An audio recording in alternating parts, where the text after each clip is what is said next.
Focus सुनिएगा ध्यान से। बालक मुंडू उठाओ। हम लोग चैप्टर 2 कर रहे हैं प्रिंसिपल्स ऑफ मैनेजमेंट। बोलो क्या बोले हैं? Principles of management. Principles of management को समझने से पहले समझना जरूरी है कि what is principles. What is principles का मतलब होता है रूल्स। प्रिंसिपल्स का मतलब क्या होता है? रूल्स। मतलब यू कैन और यू कांट, मतलब आप ये काम कर सकते हैं और आप ये काम नहीं कर सकते हैं। ऐसा हो सकता है, ऐसा नहीं हो सकता है। ये कौन कहता है? प्रिंसिपल्स कहता है, रूल्स कहता है। एक प्रिंसिपल्स का आपको एग्जांपल भी दिए थे कि सूरज प्रत्येक दिन कौन सा दिशा से उगेगा? पूरब दिशा से, और अस्त कहाँ हो जाएगा? पश्चिम दिशा में। ये क्या है? प्रिंसिपल है। अगर कोई बोलता है कि उत्तर दिशा में आज उगा तो मानने वाला बात है क्या? नहीं मानने वाला बात है। क्लियर है क्या?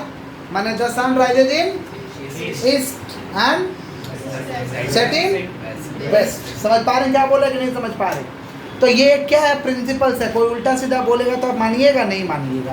तो वैसे ही प्रिंसिपल्स है। समझ पा रहे हैं? तो प्रिंसिपल्स ऑफ मैनेजमेंट का मतलब हम लोगों को मैनेजमेंट के क्या समझना है? सिद्धांत को समझना है, नियम को समझना है। समझ पा रहे हैं? तो पहला क्वेश्चन हम लोग लास्ट क्लास समझे थे, who is the fathers of principles of management. Principles of management का पिता कौन है भाई? Henry Ford. कौन है? अगर इसी क्वेश्चन को ऐसे पूछा जाए, who is the fathers of modern management, तो क्या आंसर बताएंगे? Henry Ford. क्या बताएंगे?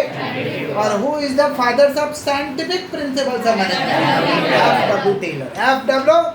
एफ.डब्ल्यू को कहते हैं Frederick Winslow Taylor. Frederick Winslow Taylor. Clear है क्या? तो प्रिंसिपल्स का मतलब हम लोग समझ चुके हैं। प्रिंसिपल के पापा कौन है भी हम लोग समझ चुके हैं। पहला प्रश्न है, पहला हम लोग का टॉपिक है nature of principles of management. Nature यानी फीचर्स। नेचर यानी विशेषता। क्या प्रिंसिपल्स ऑफ मैनेजमेंट का विशेषता क्या है? समझ रहे? तो पहला विशेषता की यूनिवर्सल एप्लीकेबिलिटी।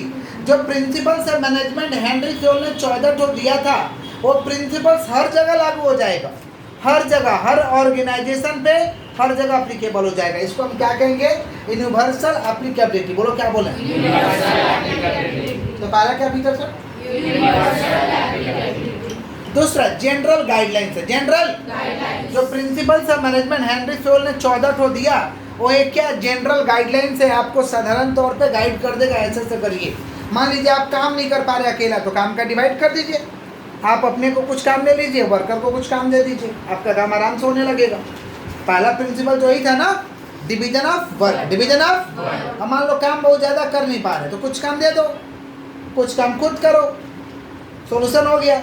इसको हम क्या कहते हैं? General guidelines. क्या कहते हैं? तो ये हर जगह अप्लीकेबल है, हर तरीके का ऑर्गेनाइजेशन पे अप्लीकेबल है। समझ पा रहे हैं क्या बोल रहे हैं कि नहीं समझ पा रहे? तो पहला क्या रे बाबा? Universal applicability. यूनिवर्सल। दूसरा जनरल गाइडलाइंस। बोलो क्या बोल रहे हैं? तीसरा formed by practice and experiment. ये प्रिंसिपल्स ऑफ मैनेजमेंट जो बना था ना, ऐसे नहीं बना था, प्रैक्टिस से बना था। प्रैक्टिस कर करके हेनरी फोर्ड 30 साल प्रैक्टिस किया। हेनरी फोर्ड ने कितना साल प्रैक्टिस किया भाई? 30 साल प्रैक्टिस किया। समझ पा रहे हैं क्या बोल रहे हैं? 30 साल प्रैक्टिस किया, तब जाकर के एक प्रिंसिपल से मैनेजमेंट बना। तो ये प्रिंसिपल से मैनेजमेंट कैसे बना है? प्रैक्टिस के आधार पे, एक्सपेरिमेंट के आधार पे। प्रैक्टिस के आधार पे और एक्सपेरिमेंट के, तो हम क्या कहेंगे? Formed by practice and experiment. बोलो क्या बोल रहे हैं? तो पहला फीचर्स क्या है बाबा? Universal applicability. दूसरा जनरल गाइडलाइंस। तीसरा formed by practice and experiment. चौथा फ्लेक्सिबल है। क्या है? Flexible means adjustable. Flexible mean माने किसी भी सिचुएशन में एडजस्ट हो जाएगा। किसी भी सिचुएशन में क्या हो जाएगा? एडजस्ट हो जाएगा उस सिचुएशन के हिसाब से, उस सिचुएशन के। इसको हम क्या कहते हैं? फ्लेक्सिबल। क्या कहते हैं? और ये प्रिंसिपल से मैनेजमेंट जो बनाया गया, ये बिहेवियर वाइज बनाया गया, लोगों से संबंधित बनाया गया, इसलिए हम कहते हैं मेनली बिहेवियरल। बोलो क्या बोले? ये प्रिंसिपल से मैनेजमेंट लोगों के विचार पे प्रभाव डालता है। समझ पा रहे क्या बोले? इसलिए हम लोग क्या कहते हैं? Mainly behavioural. बोलो क्या बोले? समझ पा रहे क्या बोले? जैसे पहला प्रिंसिपल्स क्या? Division of work. हम मान लीजिए इनको जो काम दिए उनको काम करना पड़ेगा। दूसरा प्रिंसिपल्स क्या था? Authority and responsibility. अथॉरिटी और रिस्पॉन्सिबिलिटी किसी को दिए हो, किसी को जिम्मेवारी हो, किसी को पावर दिए हो, तो जिम्मेवारी उसको निभाना पड़ेगा अपने पावर के हिसाब से। अपने पावर के हिसाब से उसको जिम्मेवारी क्या करना पड़ेगा? निभाना पड़ेगा। इसको हम क्या कहेंगे? Authority and responsibility. Authority and unity of command माने क्या होता है? ऑर्डर देने वाला एक व्यक्ति होना चाहिए। तो प्रत्येक ऑर्गेनाइजेशन में ऑर्डर देने वाला तो एक ही व्यक्ति होता है, एक ही बॉस होता है, एक ही जन ऑर्डर देता है। समझ रहे हैं क्या बोल रहे हैं कि नहीं समझ पा रहे? समझ रहे हैं ना? तो इसलिए हम लोग इसे कहते हैं मेनली बिहेवियरल। क्या कहते हैं? और कॉज एंड इफेक्ट रिलेशनशिप, कारण और उसका प्रभाव दोनों का रिलेशनशिप को दर्शाता है। इसलिए हम कहेंगे कॉज एंड इफेक्ट रिलेशनशिप। बोलो क्या बोलें? ये सारे के सारे क्या फीचर्स है? किसके फीचर्स है? Principles of management. बोलो क्या बोलें? द प्रिंसिपल्स ऑफ मैनेजमेंट के पहला फीचर्स क्या है भाई? मतलब सब जगह अप्लीकेबल है, सब जगह। दूसरा क्या भाई? General guidelines. ये एक जनरल गाइडलाइंस है कि ऐसे सबको करना होगा। समझ पा रहे? जैसे आप लोग के लाइफ के लिए एक जनरल गाइडलाइंस है ना कि दिनचर्या का शुरुआत कैसे करना है। जैसे अब हम लोग का दिनचर्या का शुरुआत कैसे होता है भाई? हम लोग को सूरज उगने से पहले उठ जाना चाहिए, ये दिनचर्या है। अब आप लोग कैसे फॉलो करते हैं आप लोग जानते हैं। सूरज के उगने से पहले हम लोग को उठ जाना चाहिए। उठते उठते हमें शौचालय जाना चाहिए, मुँह हाथ धो लेना चाहिए, थोड़ा टहल लेना चाहिए, थोड़ा व्यायाम कर लेना चाहिए। समझ रहे? फिर मुँह हाथ धोकर नहा धोवा लो, पूजा पाठ कर लो, नाश्ता करके फिर अपने काम में लग जाओ। समझ पा रहे हैं? आप विद्यार्थी है तो पढ़ाई करिए, समय से स्कूल जाइए, समय से कोचिंग जाइए, समय से घर में पढ़ाई करिए, समय से खेल कूद करिए। ये क्या है? दिनचर्या है। समझ रहे? ये बच्चे ऐसे देख रहे हैं जैसे इसको सुने ही नहीं। समझ रहे हैं? कभी लोग दिनचर्या ही नहीं सुना है। आ जाओ इसका बात करें। जनरल गाइडलाइंस क्या है? ये जितने के जितने सुना है सारे के सारे क्या है? General guidelines. क्या है? अब तुम कैसे फॉलो करते हो आपके ऊपर है। आप लोग कैसे फॉलो करते हैं ये किसके ऊपर है? आपके ऊपर। इसको हम क्या कहेंगे? General guidance. उसके बाद क्या? Formed by practice and experiment. Formed by कैसे बना था? ऐसे बना सोच के बना दिया था क्या? सोया सोच के लिख दिया कि एक्सपेरिमेंट किया था, प्रैक्टिस किया। कितना साल प्रैक्टिस किया भाई? 30 साल प्रैक्टिस चला था। फिर क्या? फ्लेक्सिबल माने it should be adjustable. It should be adjustable. Adjust हो जाएगा। समझ पा रहे हैं? किसी भी सिचुएशन में क्या हो जाएगा? एडजस्ट हो जाएगा। क्या हुआ? तुम एडजस्ट कर रहे हो अभी से ही। देखो इधर लगा दी। दूसरा क्या? Mainly behavioural. बोलो क्या बोले हैं? लोगों के बिहेवियर से संबंधित है, लोगों पे प्रभाव डायरेक्ट डालता है। समझ पा रहे हैं? मैंने इन्फ्लुएंसिंग द पीपल, लोगों को इन्फ्लुएंस करता है जिससे वे काम को करते हैं।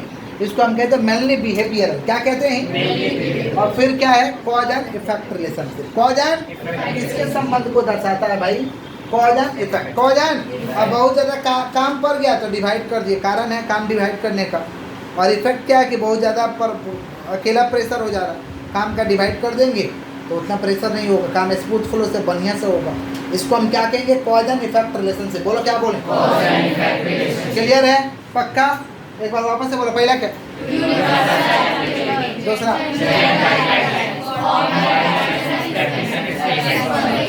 मेनली बिहेवियर और कॉज एंड इफेक्ट रिलेशनशिप। चालू किए हम लोग? आओ भूल गए थे। Significance of the principles of management. बोलो क्या बोले? Significance of the principles of management. Principles of management के महत्व क्या है? सिग्निफिकेंस माने इंपोर्टेंस क्या है? सिग्निफिकेंस माने इंपोर्टेंस से पूछेगा तो यही चीज लिखेंगे। समझ रहे हैं? क्योंकि सिग्निफिकेंस माने क्या होता है? इंपोर्टेंस होता है। नेचर माने क्या होता है? फीचर्स होता है। समझ पा रहे हैं? तो significance of the principles of management. Principles of management के महत्व क्या है? तो पहला महत्व है providing manager with useful insights into reality. Manager को यूजफुल चीज को दे देता है जिससे मैनेजर यूज करके उसे रियलिटी में बदल देगा, रियल में बदल देगा। समझ रहे? माने यूजफुल होता है ना, डेटा दे देना। यूजफुल डेटा जिसको यूज करके लोग क्या चीज़ में बदल देते हैं? रियलिटी में, वास्तव में बदल देते हैं। समझ पा रहे हैं क्या बोल रहे हैं कि नहीं समझ पा रहे? तो पहला क्या? Providing manager, providing with useful insights into reality. वो क्या करते हैं? यूजफुल इंसाइट दे दिया जाता है, उसको यूज करके वो लोग क्या करते हैं? रियलिटी में बदल देते हैं। पहला इंपॉर्टेंट है। दूसरा इंपॉर्टेंस है कि optimum utilisation of resource and effective administration. जो भी हमारे पास संसाधन होगा उसको बेहतरीन ढंग से हम यूज कर पाएंगे, अच्छे ढंग से यूज कर पाएंगे। जो भी हमारे पास रिसोर्सेज है उसका हम मैक्सिमम लाभ उठा पाएंगे। इसको हम कहते हैं ऑप्टिमम यूटिलाइजेशन ऑफ रिसोर्सेज। क्या कहते हैं हम लोग? जो है उसको बढ़िया से यूज करेंगे, जो है हमारे पास उसको क्या करेंगे? बढ़िया से यूज करेंगे, अच्छे ढंग से यूज करेंगे। इसको हम क्या कहते हैं? Optimum utilisation of resource. Optimum utilisation of and effective administration, और प्रशासन भी हम लोग का तगड़ा होता है अगर आप प्रिंसिपल्स ऑफ मैनेजमेंट को फॉलो कर रहे हैं। प्रशासन में रूल्स रेगुलेशन डिसिप्लिन ये सब तगड़ा रहेगा। इसको हम कहेंगे इफेक्टिव एडमिनिस्ट्रेशन। क्या कहेंगे हम लोग? क्लियर है क्या? पक्का समझ रहे हैं क्या बोल रहे हैं? जैसे हम लोग के पास जो भी सामान होता है उसको हम लोग बेस्ट वे में यूज कर लेते हैं, उससे ज़्यादा से ज़्यादा लाभ उठा लेते हैं, इसको कहते हैं ऑप्टिमम यूटिलाइजेशन। क्या कहते हैं? और कितने लोग उसी को बेकार समझते हैं, बोलता है मेरे पास है नहीं, हम करेंगे नहीं, तो बेकार हो जाएगा। समझ पा रहे हैं क्या बोल रहे हैं? तो जो भी रिसोर्सेज है उसका पूरा प्रयोग करिए, पूरा क्या करिए? प्रयोग करिए, यूज करिए। क्लियर है क्या? उसका मैक्सिमम लाभ उठाइए, इसको हम कहते हैं ऑप्टिमम यूटिलाइजेशन। क्या कहते हैं हम लोग? Scientific decision. हम लोग कौन सा डिसीजन ले पाते हैं भाई? साइंटिफिक डिसीजन, माने साइंस के तौर तरीका पर डिसीजन ले पाते हैं, पगला के तरह डिसीजन नहीं लेते। इसको हम कहते हैं साइंटिफिक डिसीजन। क्या कहते हैं? Meeting the changing environmental requirement. देखिए कभी कभी इन्वायरमेंट का कुछ रिक्वायरमेंट आ जाता है, आपको ऐसे करना पड़ेगा, इस तरीक़े से करना पड़ेगा, तो उस चीज़ को हम लोग फुलफिल कर पाते हैं। अगर प्रिंसिपल से मैनेजमेंट को फॉलो करेंगे तो उस चीज़ को हम लोग आराम से फुलफिल कर पाएंगे। समझ पा रहे हैं? माने इन्वायरमेंटल चैलेंजेस को हम मीट कर पाएंगे। समझ पा रहे हैं क्या बोल रहे हैं कि नहीं समझ पा रहे? समझ रहे हैं? जैसे इन्वायरमेंटल चैलेंजेस, जैसे हम लोग बचपन से नाम सुनते हैं किसका भाई? कोलगेट। किसका नाम सुनते हैं? बीच में बाबा जी आ गए थे पतंजलि का लेकर के कि हमारे पास आयुर्वेद है, तो कोलगेट क्या बुराई करने लगा कि आयुर्वेद बेकार है, पतंजलि बेकार है? नहीं, ऐसा कुछ नहीं किया। एक कोलगेट के लिए इन्वायरमेंटल चैलेंजेस बन चुका था कि भाई आखिरकार हम फेस करें पतंजलि को तो कैसे करें, तो कोलगेट ने क्या किया? अपना भी एक आयुर्वेद निकाल दिया, बेच सकते। बोला कोई बात नहीं, आयुर्वेद आप लोग को अच्छा लग रहा है, मेरा वाला माल लेके इस्तेमाल कर लीजिए। समझ रहे हैं क्या बोल रहे कि नहीं समझ रहे? तो क्या हुआ? आराम से इन्वायरमेंटल चैलेंजेस को उन लोगों ने फेस किया। समझ रहे हैं क्या बोल रहे कि नहीं समझ रहे? अब जैसे मान लीजिए आप अकेला बिजनेस कर रहे, आप डिस्काउंट नहीं दे रहे, एक तो बगल में दुकान खोल गया, वो डिस्काउंट दे रहा है कस्टमर को, तो आपके लिए एक चैलेंजेस बन चुका है, तो आप उसको भी डिस्काउंट देना चालू करिए, क्योंकि नहीं दीजिएगा तो चलेगा नहीं आपका। समझ रहे हैं क्या बोल रहे हैं? तो ये प्रिंसिपल से मैनेजमेंट को फॉलो करिएगा तो ये हम लोग का एडवांटेज मिलता है कि इन्वायरमेंट में जो भी चैलेंजेज आएगा उसे हम मीट कर पाएंगे, माने पूरा कर पाएंगे, कोप अप कर पाएंगे। समझ पा रहे हैं? फिर क्या है? Fulfilling social responsibility. बोलो क्या बोले हैं? सामाजिक जिम्मेवारी को भी निभाएंगे। सामाजिक जिम्मेवारी क्या है? एक बिजनेसमैन का सामाजिक जिम्मेवारी होता है कि provides best quality product at a reasonable price. अच्छा क्वालिटी का प्रोडक्ट देना, रीजनेबल प्राइस पे देना, माने लोग प्रोडक्ट इस्तेमाल करें तो आपका नाम ले, गुणगान करें, ये होता है सोशल रिस्पॉन्सिबिलिटी। ये क्या होता है? और कौन सा प्राइस पे दे भाई? रीजनेबल प्राइस पे। कौन सा प्राइस? समझ रहे हैं क्या बोल रहे हैं कि नहीं समझ रहे हैं? जैसे मान लीजिए आप लोग पढ़ने आए हैं तो हमारा भी एक सोशल रिस्पॉन्सिबिलिटी है। हमारा सोशल रिस्पॉन्सिबिलिटी यही है कि बच्चे आए हैं तो पढ़ के जाना चाहिए, उनको समझ में आना चाहिए। अब दीदी क्या कर रही है? बचपन वाला खेल खेल रही है। सुनिएगा ध्यान से। हाँ, बच्चा वाला खेल खेल रही है। आइए किसका बात कर रहे हैं हम लोग? Fulfilling social responsibility. फुलफिलिंग, मान लीजिए आप पढ़ रहे हैं, आपको समझाए ही ना, आप बिना पढ़े हुए जाइएगा तो क्या करिएगा? कितना दिन देखिएगा? समझ रहे हैं क्या बोल रहे हैं? ज़्यादा दिन नहीं देखिएगा, फ्री में भी पढ़ाएंगे तो ज़्यादा दिन नहीं देखिएगा, डिसीजन ले लीजिएगा। समझ रहे? तो जिस काम के लिए लोग आए हैं वो काम उनको मिलना चाहिए। समझ रहे हैं क्या बोल रहे हैं कि नहीं समझ रहे? इसको हम कहते हैं फुलफिलिंग सोशल रिस्पॉन्सिबिलिटी। फुलफिलिंग सामाजिक जिम्मेवारी क्या होना चाहिए? पूरा होना चाहिए। हर व्यक्ति का एक तो सामाजिक जिम्मेवारी होता है, उसको पूरा करें। आगे बढ़ते हैं। नेक्स्ट क्या भाई? Management training, education and research. समझ पा रहे? मैनेजमेंट को हम टाइम टू टाइम क्या दे पाएंगे? ट्रेनिंग दे पाएंगे, एजुकेशन दे पाएंगे। समझ पा रहे? रिसर्च जो कि है उसको बता पाएंगे। ये सारे के सारे इंपॉर्टेंस है। किसके इंपॉर्टेंस है? Principles of management. बोलो क्या बोले हैं? Principles of management. जोर से बोलो। Principles of management. क्लियर है क्या?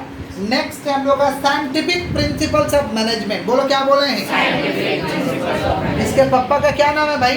F.W. टेलर। जोर से बोलो। F.W. टेलर। कितना साइंटिफिक प्रिंसिपल से मैनेजमेंट दिया था? 5। कितना दिया था?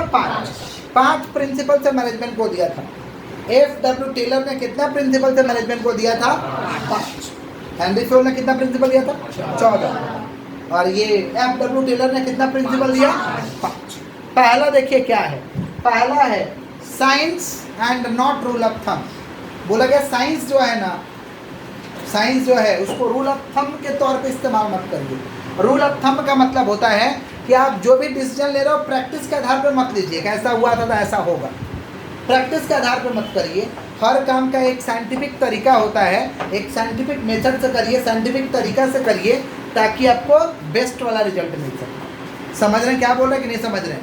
नहीं तो बार बार मेथड चेंज करते रहिएगा, बार बार तरीका चेंज करते रहिएगा एक्सपेरिमेंट के आधार पे, तो गड़बड़ हो जाएगा। समझ रहे हैं क्या बोल रहे हैं? तो पहला क्या दिया भाई? Science and not rule of thumb. बोलो क्या बोले हैं? F.W. टेलर का कहना था कि अपने काम का साइंटिफिक तौर तरीका से बेस्ट मेथड को ढूंढिए कि कौन सा मेथड से आपको काम करना है। समझ रहे हैं? और वो साइंस के तौर तरीका से होना चाहिए। ऐसा नहीं कि आपका एक्सपीरियंस है, आप एक्सपीरियंस के आधार पर करते जा रहे हैं, वैसा नहीं होना चाहिए। समझ पा रहे हैं क्या बोल रहे हैं कि नहीं समझ पा रहे हैं? तो पहला क्या बोला गया? Science and not rule of thumb. Clear है क्या? मतलब जो भी आप काम कर रहे हो उसका बेस्ट मेथड को ढूंढो जिससे आपको बेस्ट वाला रिजल्ट मिले। समझ रहे हैं क्या बोल रहे हैं? क्योंकि एक काम करने के बहुत सारे मेथड होते, तो एक्सपीरियंस के आधार पर रहोगे तो तुमको जो बढ़िया लगता है वही वाला फॉलो कर लोगे, तुमको जो बढ़िया लगता है, ईजी लगता है, वही वाला फॉलो कर लोगे। समझ रहे हैं क्या बोल रहे हैं कि नहीं समझ पा रहे?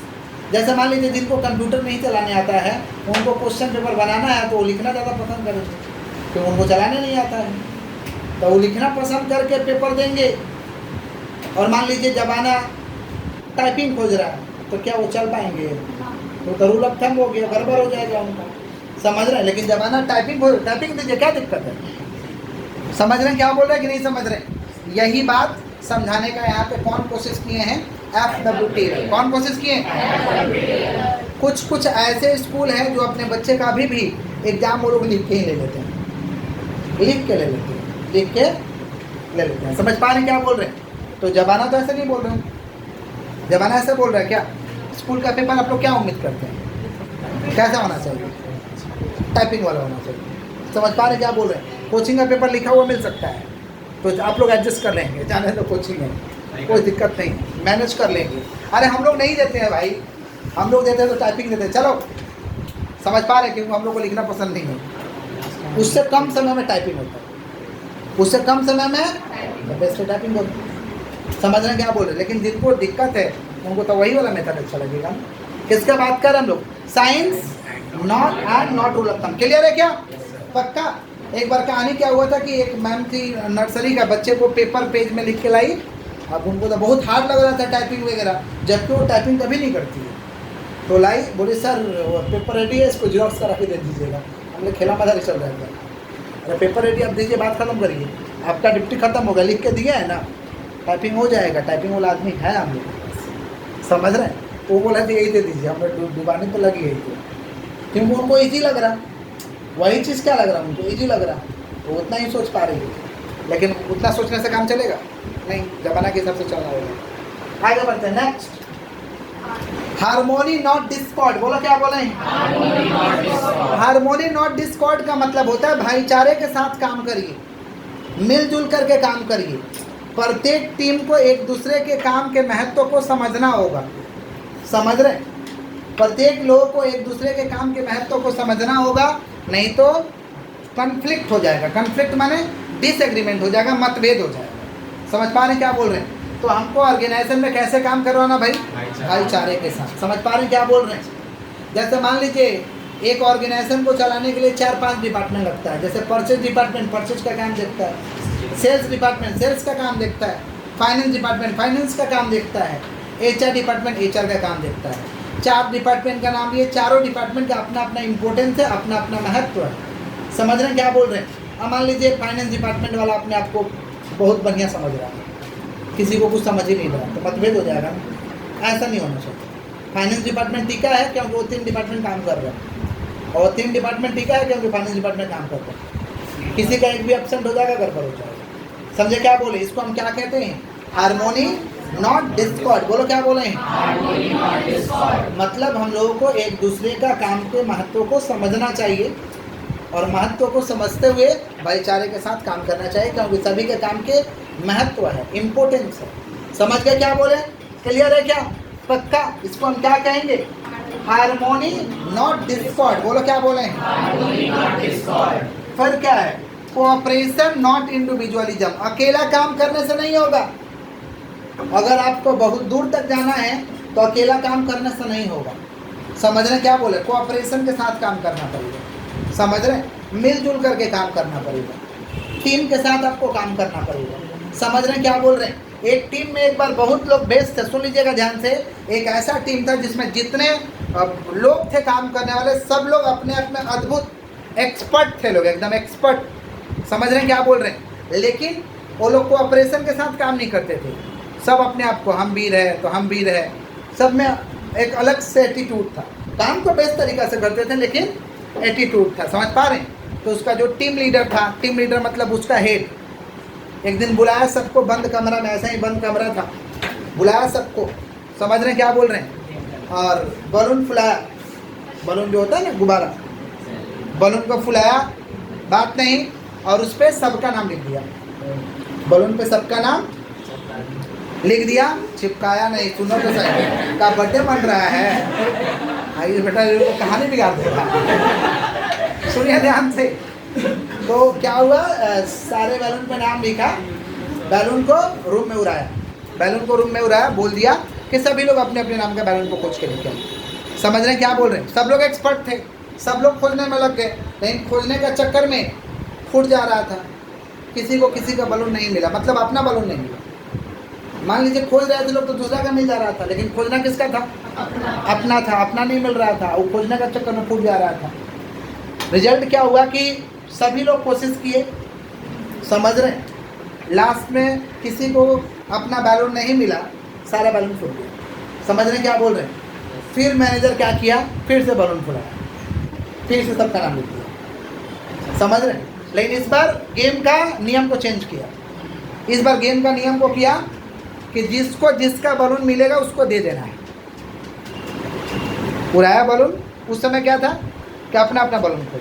इसमें क्या बोला कि जिसको जिसका बलून मिलेगा, जैसे मान लीजिए खोज रहा तो मनीष का मिल गया तो मनीष को दे दो, और मनीष को मान लीजिए किसी और का मिल गया तो उसको दे दो। तो क्या हुआ, दोबारा खोजा लो तो 5 मिनट में बलून खोजा गया, क्योंकि सबको किसी का ना किसी का बलून मिला, वो तुरंत बलून दे दिया, लोग सोल्व हो गया मैटर। तब जाके समझाया कि भाई एक्सपर्ट होने से नहीं होगा। अगर आप लोग एक्सपर्ट तो है, बेहतरीन है काम करने में, लेकिन देखिए मिलजुल के काम किए तो 5 मिनट में काम ओवर हो गया। लेकिन अकेला काम किए थे तो कितना घंटा समय लगा? 1 घंटा, लास्ट में काम भी नहीं हुआ। तो बेस्ट होना ठीक है, लेकिन अगर मिलजुल के काम नहीं करते हैं तो बड़ा काम को करना संभव नहीं है। तो इसीलिए ऑर्गेनाइजेशन में भी बोला गया कि कोऑपरेशन के साथ काम करना है, अकेला काम करने से नहीं होगा, चाहे आप कितना भी एक्सपर्ट हो, कितना भी बेस्ट हो। समझे क्या बोले कि नहीं समझे? इसको हम कहते हैं कोऑपरेशन, नॉट इंडिविजुअलिज्म। क्लियर है? पक्का पक्का? अकेला काम करने से होगा कि मिलजुल के करना होगा? अकेला काम करना तो सिंगर बनो, डांसर बनो, गाएगा पैसा मिल जाएगा। समझ पा रहे हैं? डांस करेगा पैसा मिल जाएगा तुमको। एक्टर बनो, लेकिन उसमें भी अकेला नहीं होता, बहुत लोग आपके किरदार में रहते हैं। एक्टर में बहुत लोग किरदार में रहते हैं। सिंगर फिंगर में चल जाएगा, अकेला गा लो, हो गए। आ जाओ दीदी, फोकस। नेक्स्ट देखिए क्या, development of each man to each greatest efficiency and prosperity. और अपने ऑर्गेनाइजेशन में ट्रेनिंग का व्यवस्था करिए, ट्रेनिंग का व्यवस्था करिए, और प्रत्येक व्यक्ति को इतना डेवलप करिए, इतना डेवलप करिए कि प्रत्येक व्यक्ति अपना बेस्ट वाला परफॉर्मेंस निकाल के दे, अच्छा वाला परफॉर्मेंस निकाल के दे। समझ पा रहे हैं? इसलिए ट्रेनिंग का व्यवस्था होना चाहिए। यही बोला गया, the development of each man to each greatest efficiency and prosperity. समझ पा रहे हैं क्या बोल रहे हैं? आपके मैनेजमेंट में ट्रेनिंग का व्यवस्था होना चाहिए, टाइम टू टाइम सिखाने वाले होना चाहिए, टाइम टू टाइम लोगों को नॉलेज देने वाले लोग होना चाहिए, ताकि जो लोग भी काम कर रहे हैं वे अपना बेस्ट वाला परफॉर्मेंस आकर देखे जाए। समझ पा रहे हैं क्या बोल रहे हैं? तो इसको हम कहते हैं the development of each man to his greatest efficiency and prosperity. Clear है क्या? लास्ट वाला हम लोग का टॉपिक है maximum output in place of restricted output. समझे? जितना काम बोला गया उतना काम आपको नहीं करना है, माने बाउंड्री लेस होकर काम करना है। अगर आपको दिया गया 10 पीस टारगेट दिन भर में बेचना है तो आप 50 पीस बेच के दिखाइए, 40 पीस बेच के दिखाइए, 12 पीस बेच के दिखाइए, तो ही आपको इज्जत मिलेगा। समझ पा रहे हैं क्या बोल रहे हैं? और तो ही आपको ज़्यादा प्रॉफिट मिलेगा, ज़्यादा वेजेज मिलेगा, ऑर्गेनाइजेशन को भी ज़्यादा कमाई होगा। तो हमेशा हमें काम कैसे करना चाहिए? बाउंड्री लेस होके। समझ पा रहे हैं? तो आप लोग को भी देखिए, आजकल ऐसे ऐसे लोग हैं कि बोल दीजिएगा कि भाई 8 घंटा का 5,000 रुपये देंगे, तो वो 8 घंटा में 10 मिनट कम काम करेगा, लेकिन पूरा 8 घंटा नहीं करेगा। समझ रहे हैं क्या बोल रहे हैं? वो सोचेगा कि पैसा तो उतना ही मिलना है, क्यों ज़्यादा करें। लेकिन ऐसा सोच नहीं होना चाहिए किसी भी इंसान का। ऐसा सोच नहीं होना चाहिए, जहाँ भी काम करो पैसा डजेंट मैटर, वो पैसा क्या दे रहा हो मैटर नहीं करता है। जब सरकार लिए तो बेस्ट वाला परफॉर्मेंस देंगे और मैक्सिमम आउटपुट उसको देंगे, तो ही हमें समाज में इज्जत मिलेगा। समझ पा रहे हैं क्या बोल रहे हैं?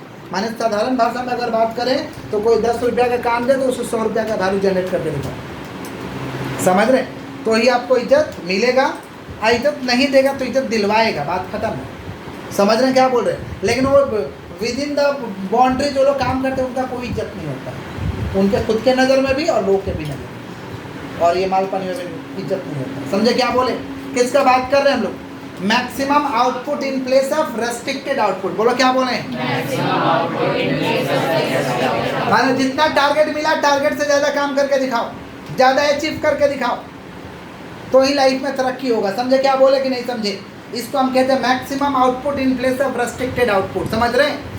क्लियर है क्या? लेकिन लोगों को टारगेट दिया जाएगा 100 तो 100 ही बेचेंगे, 100 से ज़्यादा नहीं बेच सकते। समझे क्या बोल रहे हैं कि नहीं समझ पा रहे? बोलते हैं टारगेट पूरा है, काम करने का 2 दिन दरकार नहीं है, टारगेट पूरा है, तो ऐसा लोग का कोई तरक्की नहीं होता है। समझ पा रहे हैं क्या बोले कि नहीं समझ पा रहे? इसको हम क्या कहते हैं? Maximum output in place of कौन सा आउटपुट? Restricted output. आप लोग कहीं काम करने जाएगा तो क्या करेगा? विद इन द बाउंड्री, जो बाउंड्री लेस होकर काम करेंगे, बाउंड्री लेस होकर काम करेंगे। समझ पा रहे हैं? बाउंड्री लेस होकर काम करोगे तो आपको इज्जत मिलेगा, या तो वो देगा नहीं तो कहीं दिलवाएगा, बाकी मिलेगा। समझ पा रहे हैं क्या बोल रहे हैं? किसका बात कर रहे हैं? Maximum output in place of कौन सा आउटपुट? Restricted output. क्लियर है क्या? देख लो, कहीं दिक्कत है तो पूछो, कहीं दिक्कत है तो पूछो। सुनिएगा ध्यान से। FW टेलर और अपना मेथड दिया, और अपना मेथड दिया। समझ पा रहे? पहला था टाइम मेथड। कौन सा मेथड? FW टेलर बोला कि टाइम मेथड माने मेजरमेंट करो कि एक वर्कर काम को कंप्लीट करने में कितना समय लगाता है, टाइम का मेजरमेंट करिए। ये कौन सा मेथड से मेजरमेंट संभव है? Time method. कौन सा? ताकि आपको पता चल पाए कि इस काम को करने के लिए इतना समय लगना चाहिए, इतना देर में हो जाना चाहिए। इसको हम कौन सा मेथड कहते हैं? Time method. कौन सा बोलो? दूसरा मेथड दिया मोशन मेथड। कौन सा मेथड? Motion method. टेलर बोला कि मोशन मेथड के हिसाब से कैमरा लगाओ और वर्कर के बॉडी के ऊपर ध्यान दो कि उसका ऑब्जर्वेशन काम करने का तरीका कैसा है। समझ पर? एफिशिएंसी कैसा है, कितना तेज़ी से काम करता है, कितना फुर्ती से काम करता है, उस पर क्लोज ऑब्जर्वेशन करो। ये कौन सा स्टडी बोला? Motion study. कौन सा? कुछ वर्कर होता है ना, देखिएगा वो धीरे धीरे करेगा, एकदम धीरे धीरे, और कुछ वर्कर होता है एकदम तेज़ी से काम को करेगा। समझ पा रहे हैं क्या बोल रहे हैं? तो ये पता कैसे चलेगा आपको? मौसम को देख के, उसको ऑब्जर्व करके। समझ पा रहे हैं? इसको हम कौन सा स्टडी कहते हैं? Motion study. कौन सा? तो पहला क्या भाई? टाइम मेथड, दूसरा मोशन मेथड। समझ पा रहे हैं क्या बोल रहे हैं? और एक मेथड दिया फैटिग्यू मेथड। कौन सा? फैटिग्यू मेथड कहता है कि वर्कर को कितना समय के बाद रेस्ट देना है, ये तय करो। कितना समय के बाद टिफिन दे देना है, क्योंकि वर्कर आया है तो लगातार 8 घंटा खटवाते रह जाओगे तो नहीं खटेगा आपके पास, उसको ब्रेक चाहिए, हाफ एन आवर का या 45 मिनट्स का। जैसे आप लोग भी स्कूल में जाते हैं तो आप लोग को एक ब्रेक दिया जाता है, क्योंकि लगातार पढ़ाया जाएगा तो लोग पढ़ेंगे नहीं। समझ रहे हैं क्या बोल रहे हैं? तो फिर खाओ के फिर हंस पुष्ट हो जाते हैं, फिर पढ़ते हैं। समझ रहे? मैंने एनर्जी आ जाता है, इसको हम कहते हैं फैटिग्यू स्टडी। कौन सा स्टडी? तो आप लोग को स्कूल में टिफिन दिया जाता है ना, क्योंकि लगातार आप नहीं पढ़ सकते। कोचिंग में क्यों नहीं टिफिन दिया जाता है? 1 घंटा है, क्या टिफिन लोग? समझ रहे? इसमें भी बहुत टाइम रहता तो आपको टिफिन दिया जाएगा। समझ पा रहे हैं? किसका बात कर? Fatigue study. किसका बात कर रहे हैं? समझ गए हैं? तो टाइम मेथड क्या बोला कि कितना समय लगा रहा वर्कर, इसका मेजरमेंट करो। दूसरा कौन सा? मोशन स्टडी, माने उसको ऑब्जर्वेशन पे, क्लोज ऑब्जर्वेशन, बॉडी पे ध्यान दो। समझ पा रहे हैं क्या बोल रहे हैं? इसको हम क्या कहते हैं? मोशन स्टडी या मोशन मेथड। फिर क्या भाई? Fatigue study. कौन सा? फैटिग्यू स्टडी माने कितना देर के बाद उसे रेस्ट देना है, कितना इंटरवल पे उसे रेस्ट दे देना है, टिफिन दे देना है, ये तय करिए। समझ पा रहे हैं क्या बोल रहे हैं? इसको हम कौन सा स्टडी कहेंगे भाई? Fatigue study. कौन सा स्टडी? क्लियर है क्या? पक्का बोलिए। जैसे टाइम स्टडी में हम लोग का मेजरमेंट किया हुआ है कि लास्ट में हम लोग जो मैराथन क्लासेस चलाते हैं 1 घंटे में पूरा चैप्टर हो जाता है। समझ पा रहे हैं? और BSTD में इस बार नहीं हुआ था 1 घंटे में पूरा चैप्टर आप ही लोगों का, क्योंकि मुझे प्रॉब्लम हो गया था, तबीयत खराब रहेगा तो कैसे होगा। समझ रहे? नहीं तो इकोनॉमिक्स पढ़ाया था तो कितना देर में हो गया था पूरा कंप्लीट? 17 चैप्टर था। आपको कैसे मालूम है ये घंटा हो गया था? 17 चैप्टर। अच्छा, 17 चैप्टर पूरा 1 घंटा में बोला गया था। समझ पा रहे क्या बोल रहे हैं? तो ये कैसे पता चला? Time study. कैसे पता चला? Time study. पूरा BSTD 1 घंटा में बोला जा सकता कब? जब सभी बच्चे सारे चैप्टर को पढ़े हो तब, नहीं तो कुछ समझ नहीं आएगा। समझे क्या बोल? पढ़ के इसको आइएगा। That's for all today.